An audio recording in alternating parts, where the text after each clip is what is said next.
మన ప్రభువైన యేసుక్రీస్తు నామంలో మీకు మా శుభాభివందనములు.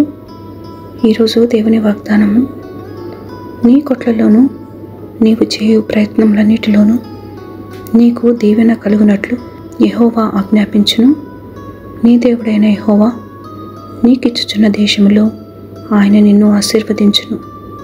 నీవు నీ దేవుడైన యెహోవా ఆజ్ఞలను అనుసరించి ఆయన మార్గములలో నడుచుకొని ఎడల యెహోవా నీకు ప్రమాణం చేసి ఉన్నట్లు ఆయన తనకు ప్రతిష్ఠిత జనముగా నిన్ను స్థాపించును.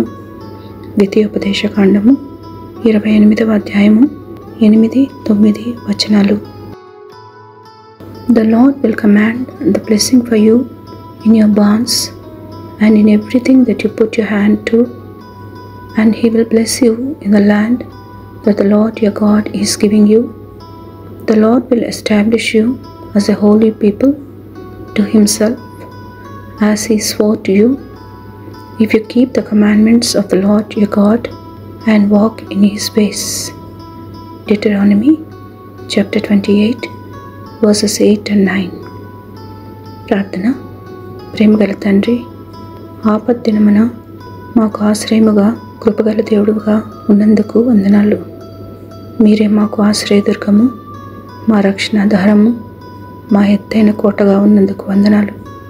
ఈ దినమంతటిలో ఏ విధమైన కీడు మా దరి చేరకుండానట్లు మమ్మను మీ రెక్కల చాటున దాచి ఉంచమని యేసు నామములో వేడుచున్నాము తండ్రి.